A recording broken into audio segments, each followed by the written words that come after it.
this week I had to go out to the markets to pick up fruit and veggies for the food co-op I'm in. So a big car was going to come in handy.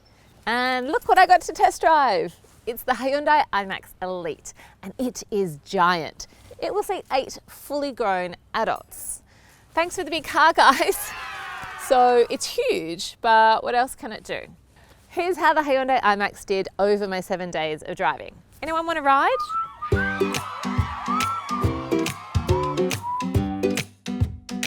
Let's go first impressions because they do count.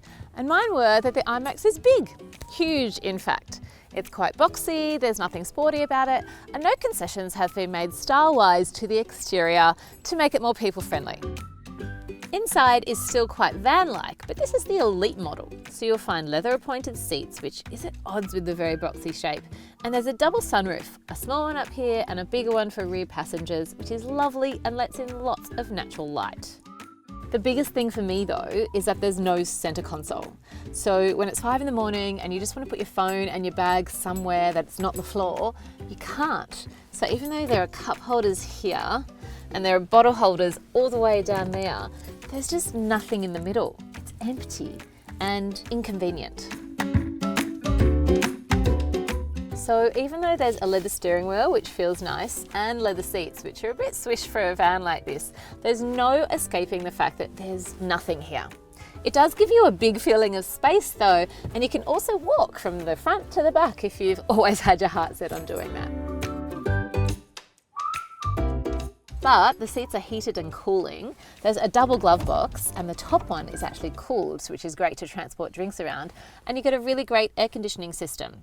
But there are a few competitors out there which are giving it a run for their money in the interiors stakes, namely the Kia Carnival. In the back, there is a ton of space. I mean, that's why you're looking at this car, right? For the giant interior. The sliding door does take a bit of effort to open and close though. My children loved this car though. They were going from row to row. They just thought that it was like a fun bus for them. You can literally get in and almost walk around. There is so much room.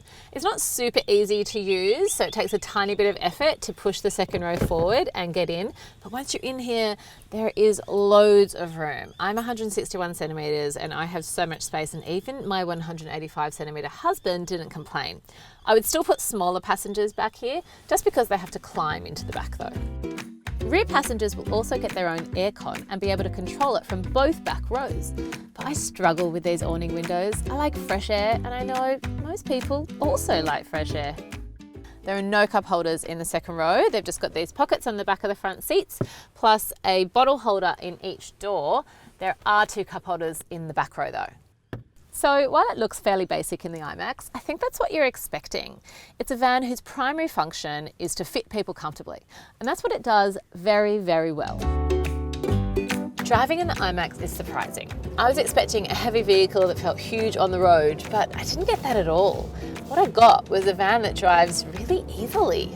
The biggest thing for me was the turning, because when you're up this high, it almost feels like you're in a truck.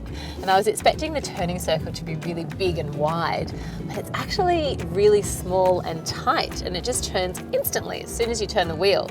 So the magic of it is that while you're in this van, it doesn't feel like you're in a big, huge thing at all. It goes pretty well and gets up hills easily with a 2.5 litre engine. I didn't drive it with a full load of passengers in the back, so that might change things, but for me, it worked really well.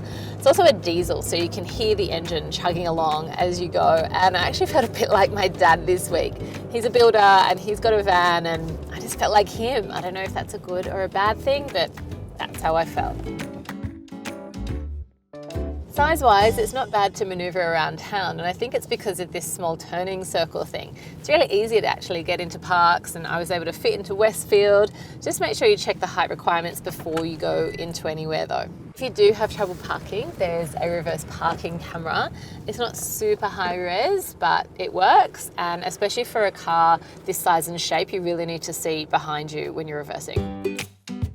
Fuel consumption is claimed to be 8.8 litres for every 100 Ks, which is not great, but it's not bad for an 8-seater vehicle and probably around what you should expect for a car this size.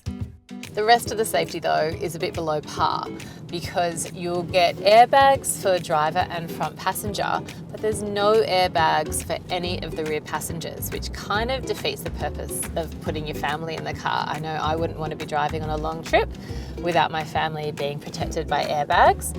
You're also missing out on the newer safety features, so things like blind spot monitoring, auto emergency braking, lane assist, none of that in the iMax. But the boot is like a dream come true for families. A whopping 842 litres of space meant I had loads of room for all my fruit and veggies. I did have to use the whole car though, because most of the space is in the height and you can't really stack fruit and veggie boxes on top of each other. This back row also doesn't go down flat, and it does in the Carnival, so I think that's a bit odd and a bit inconvenient.